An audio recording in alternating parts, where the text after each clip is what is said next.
want to begin just by reflecting for a moment on the final line of the first part of the Unatana Tokef prayer, which I know is so much at the front of our minds this season, and that we chant and reflect on as part of every Musaf on Rosh Hashanah and then tomorrow for Yom Kippur. And there's a promise at the heart of Unatana Tokef that I know that when we all look at it, we try to piece together how it can be true and what it means. And after we meditate on how life can be precarious and we don't know from one year to the next what will happen to us, to people we love, we say the words Teshuvah, Tefillah, Utzdaka, Ma'avirin et Roa Hagazera, that Teshuvah, acts of return and repair, Tefillah, prayer, or I call it sacred argument, and Tzedakah, acts of generosity, Ma'avirin et Roa Hagazera, have the power to transform the decree. There are infinite ways to understand this poetic phrase, but one way we might understand it is that through these acts, these deeply meaningful acts, we might be able to transform the pain with which we live. We may not be able to control what happens to us, but our response to them, perhaps that we can't entirely control, but the pain that's at the heart of it, perhaps we can find some way to work with that, to heal that, and maybe turn that into an impetus to serve other people. This year, as we've approached the high holidays, I've been trying to be very sensitive and listen very closely to the kinds of pain that people have expressed. And certainly, we all are familiar with the predictable cost of being human and the struggles that we have to face in our own personal lives. But of course, there's the pain imposed upon us by the greed and the tyranny, certainly that our ancestors knew and that's spoken of in our liturgy for the high holidays.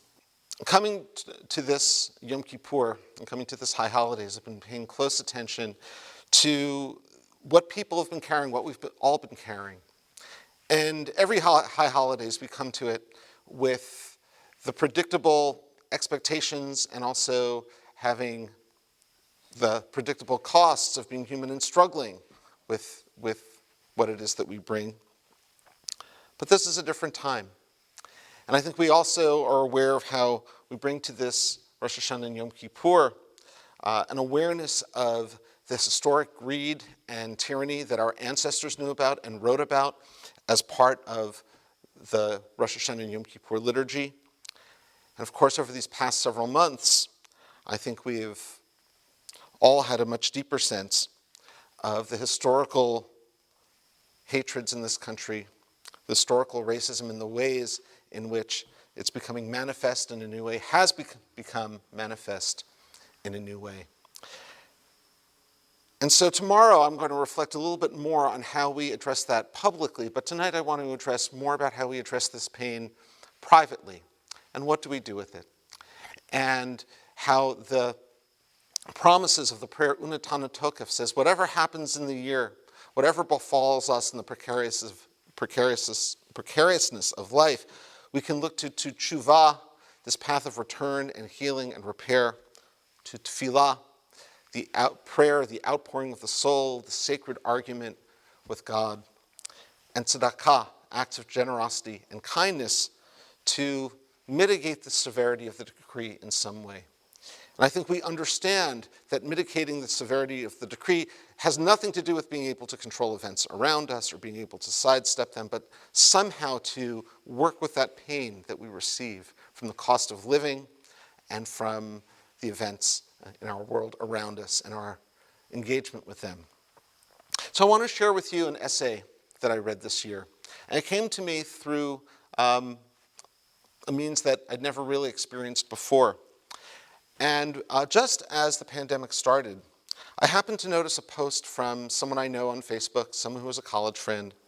And she and her husband, who are both white and around my age, were welcoming home a man who was about 10 years younger than they were, and African American. And his name is Gordon Davis. And he had just been released from prison. which he had entered 25 years before at the age of 16. And my college friend, it turns out, was his professor in the Barred Prison Initiative, in which Gordon Davis received his BA in literature. Then a couple of weeks ago, I happened to notice that the same friend posted an essay that was published in an online journal that this gentleman, Gordon Davis, wrote. And it moved me deeply, and I'd like to share a little bit about it with you.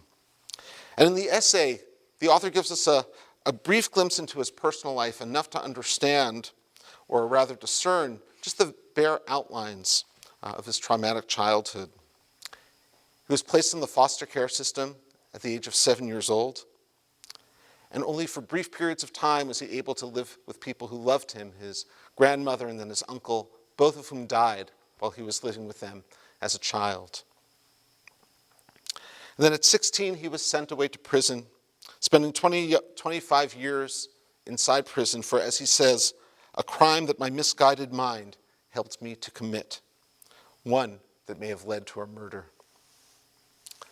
And then in the essay, drawing on his love of literature, Gordon Davis writes about identifying with the protagonist in the book The Count of Monte Cristo, a book that I've never read, but I was moved by his description of it. And in the book, the protagonist is locked in a dungeon, and he wants to end his life to escape the pain. But then he hears a sound, a whisper. And that sound for the protagonist is a reminder of his humanity. He wants to know that sound. And it's the yearning to know that sound that motivates him to live. And so Gordon Davis readily sees the parallels with his own life and experience. And here's a quotation from the essay. In the prison cell, all I had was my pain. And my pain became the noise, became the thing or the element that made me want to live. The pain became the force that guided my body. The pain transformed into something totally life-saving. I lived and slept with pain. After years, the author comes to understand that pain and to understand also that there has to be a life beyond it. And so he wonders, what do we do with that pain? How do we contain and carry it? More importantly, he asks, how do we transform it? And with more years, he notices the pain of younger prisoners and how they seem to be trapped in their pain. He says they want to be rid of that pain, but they can't get rid of it. They can't identify it, and they don't know how to release it.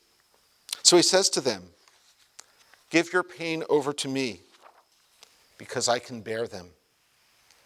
I know what it's like at the end of this road, and I'm willing to take your pains as long as you make changes.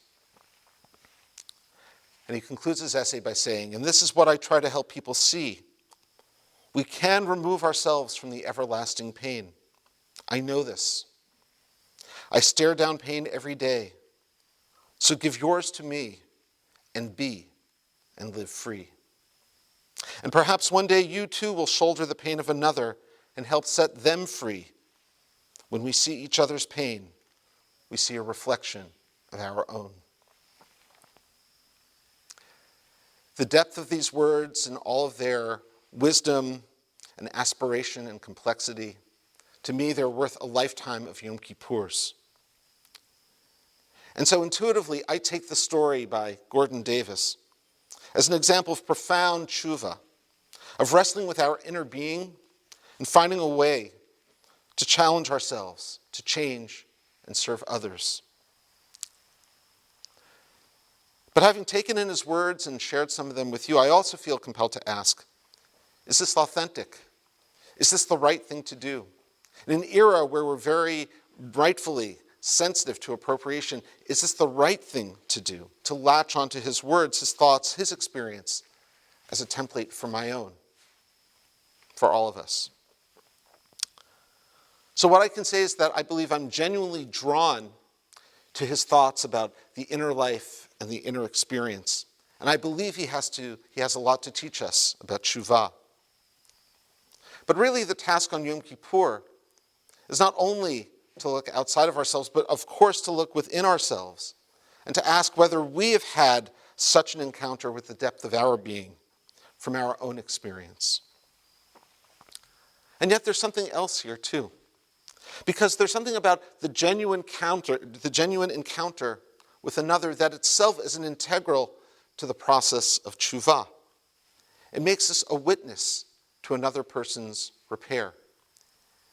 And through being witnesses, perhaps we take on the obligation, perhaps we take on the impetus to go out and engage in our own acts of repair ourselves. I think of modern Jewish writers who remind us that when we have such a gift as being able to bear witness to someone else's teshuvah, our role becomes to translate that act of bearing witness into greater selflessness and service to others. What I take from the essay, at least one of the things I take from the essay, and the reflection on the whisper, is the idea of the Kol Nidre, the still small voice that's part of the Unetana Tokef prayer that's mentioned there, or translated in another way, the sound of silence.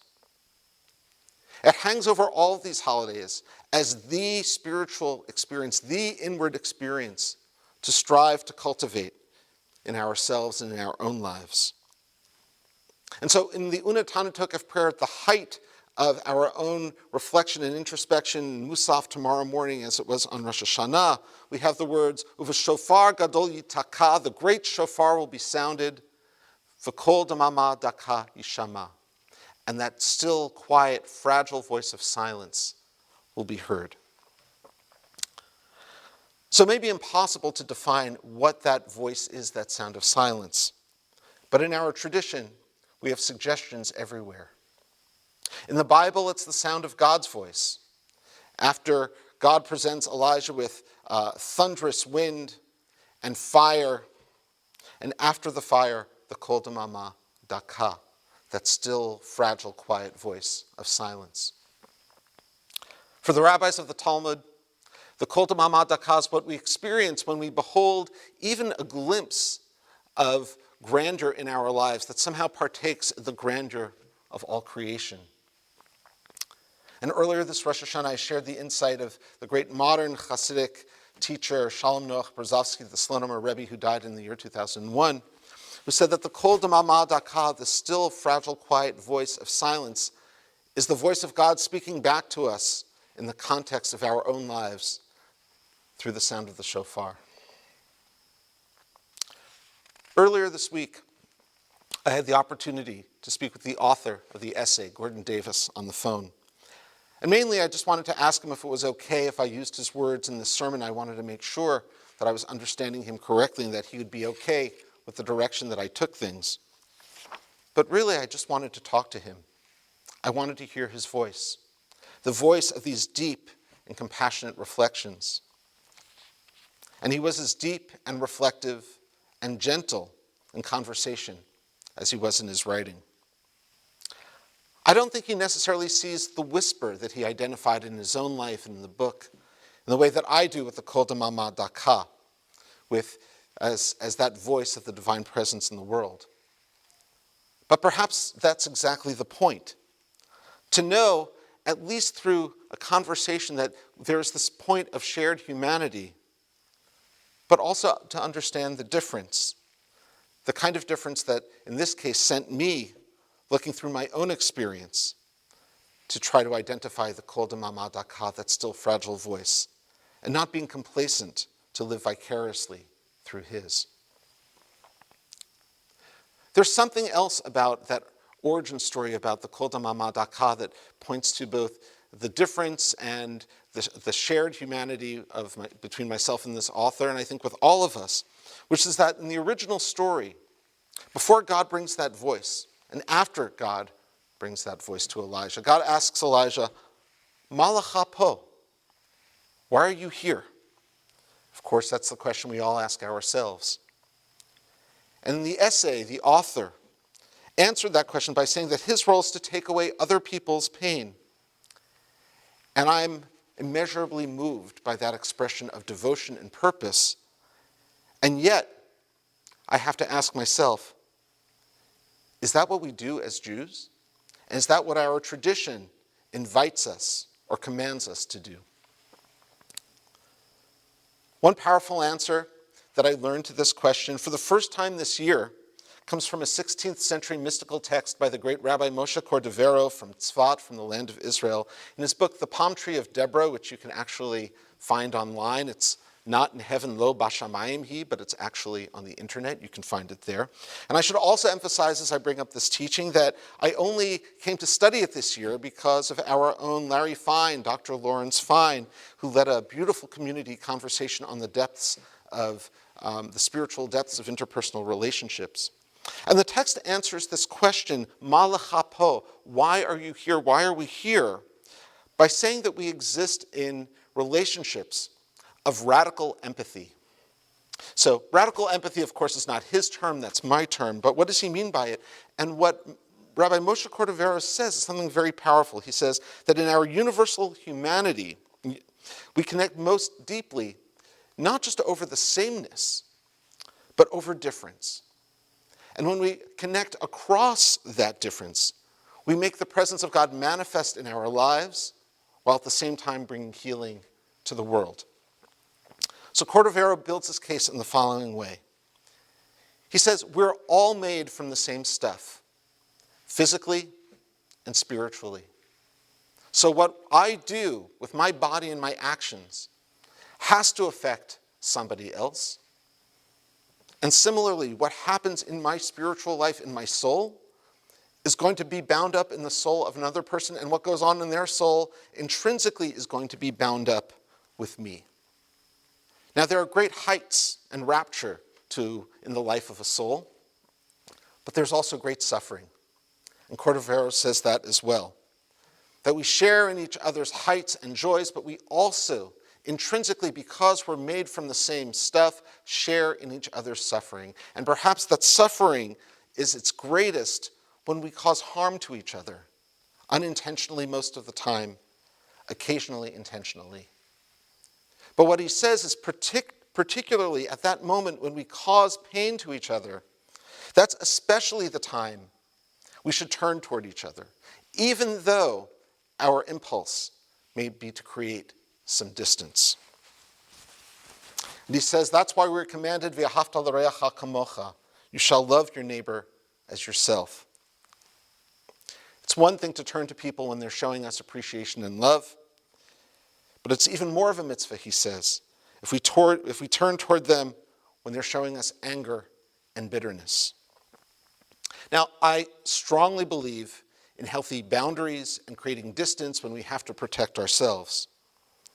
But at the same time, I think Cordovero is pointing to something deeply important and potentially essential to our lives, which is that I believe he's saying that real teshuvah, real transformation occurs when we face a person's bitterness and anger, when we face their pain and bring them to face our pain.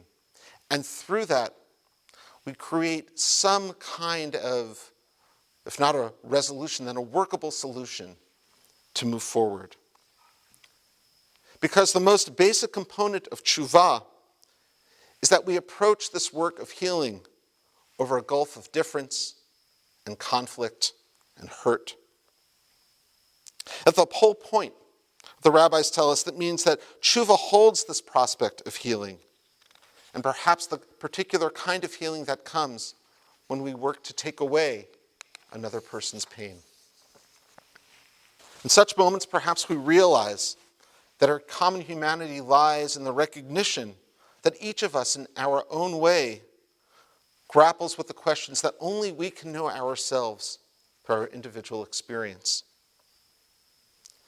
In what circumstances or in what key have we experienced the kol damama daka, that fragile, quiet, still voice of silence?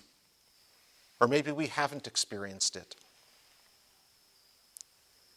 And how have we grappled with the question, ma lecha po? What are you doing here? What is your purpose here? In order to bring meaning and direction to our lives. And perhaps in wrestling with these experiences, or rather, perhaps in wrestling with these questions, We learn of an experience that is so different from our own. And yet across that difference, that person's life intersects with our own at a point that's so vulnerable that it produces a revelation of our common humanity and inspires us to draw even closer. So may this year be a year of such revelations in our lives as we move through on our paths of teshuvah, tefillah, prayer, and tzedakah, acts of kindness and generosity, acts of repair, holiness, and justice. Shana Tova.